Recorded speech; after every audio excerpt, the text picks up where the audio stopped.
have to begin with Man City. Wow. Last night, losing. Who saw that coming? You said that. Did you say 3-1? I said 3-1 Man City. I'm pretty sure you said 3-1 Real Madrid. I think I did. You did? I think I did. Because you also said over 4 goals. Yeah. Although I said 90 minutes. That was the bet, sadly. Oh. Well, we'll find out a bit later But listen, on. you got the right result. I got the right result. Man City didn't get the right result. Where did we begin? What was the big difference? I mean, Casemiro coming back for them was massive. Yeah, he even bossed the middle of the park. probably should have been sent off. How he got away with both of them? Both of them. That was ridiculous. Do you know what? For the first time in a long time, you'd have to say Pep. A lot of the times, you look at last season, for instance, in the Champions League final, we criticised Pep because he went in there with no holding midfielder. He went all guns blazing. We've seen him before against Lyon try and tinker, didn't work. He tried it against Spurs, obviously trying something different. That didn't work. I felt like this season, the campaign that Manchester City have had in the Champions League, I felt like he didn't do any of that. I think he went, you know what, I'm just going to keep it simple and do what Manchester City do, which is play good football, dominate possession, create opportunities. He did that. And again, this time it just wasn't good enough. They just didn't react, conceded a goal at the wrong possible time. And to be fair, Real Madrid, they did what they needed to do. Rodrigo coming on again, making a big difference, scoring 2 goals. The second header is really good because that takes a deflection before it gets on his head. And he still anticipated heading the ball. Really, really good header of the ball. There has to be something going on, though, right? Let me read this out. Miguel Delaney posted this, I think, on social. Pardon? Who's good he is. Yeah, I think on Insta, it might have been Twitter, either way. He says, of Guardiola's 11 Champions League eliminations, 8 have been decisive periods that have sudden collapses, right? Flurries of goals. So the years are 2010, 14, 15, 17, 18, 19, 20, 22, right? In these years, they conceded 2 in 13 minutes, 3 in 18 minutes, 3 in 17 minutes, 2 in 8 minutes, 3 in 9 minutes, 2 in 3 minutes, 2 in 8 minutes, and 3 in 6 minutes. These are the goals going in those minutes in the matches that they end up losing in the Champions League. That's not unlucky. There's a pattern there, isn't there? Something's not right in the remaining moments of a game where Man City seem to be in full control. Do you know what? It almost feels like for Manchester City that domestically in the Premier League, they handle that so well. We've seen them. They win Premier League after Premier League after Premier League. They get into Europe and it's almost like the pressure's on is that intense on them to win this Champions League. Is that probably when they need their heads the calmest, they just can't seem to do that. It's always like, do you know what I'm trying to say? That in the Premier League, they're calm, they know what they're doing. Even when they go a goal down, they don't panic. They just keep it going. But is that not Pep? Right? This is the reason I asked. He's won the Champions League twice.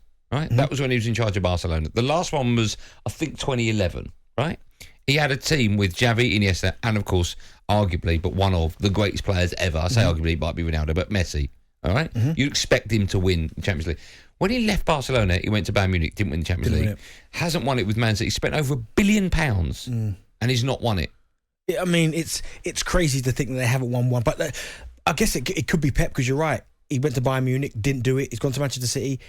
Still hasn't managed to achieve it. He was brought in to win the Champions League. Of course he was, because we'd seen Pellegrini and Mancini win the Premier League. So they've done it before.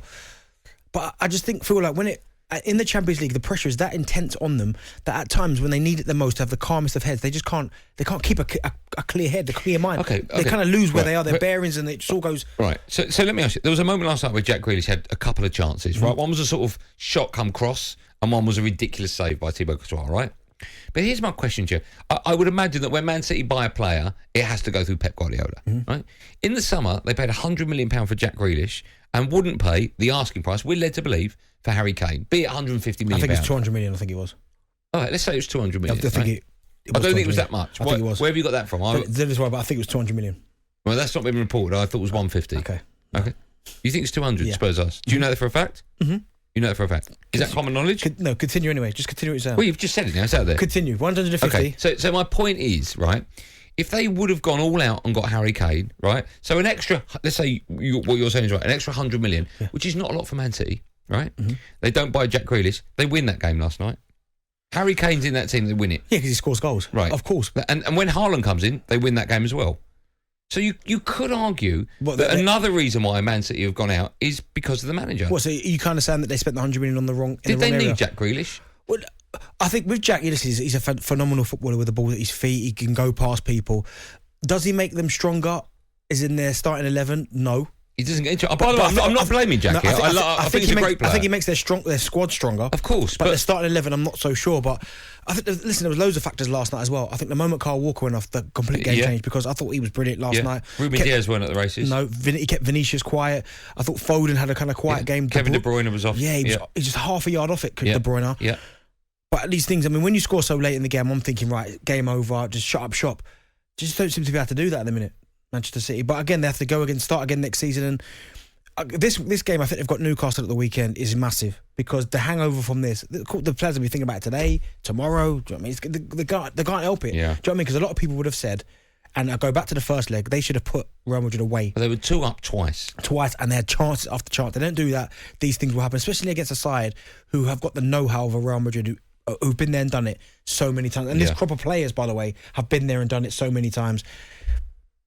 It's disappointing for Manchester City. How they recover from this is important because they need to bounce back straight away. They don't want their season to completely capitulate because now all of a sudden they could go this season without winning a single trophy. I know. I don't think it'll happen. I still make them favourites for the league. Yeah, but you just don't know. Okay, I still think it's interesting Real Madrid in the final with Liverpool. I know Mohamed Salah said I'd rather have Real Madrid. That's not a foregone conclusion. No way. That could come back to bite him on the backside. Not a foregone conclusion. But then you say that, but you look at the firepower that Liverpool have got. I know. But as I said to you yesterday before the game started, I said Real Madrid, I feel that they're like sleeping giants. You wake them up, you score a couple of goals, and all of a sudden it's like pulling the tail of a lion or tiger. Which one would it be? Either. I suppose you're going to upset both.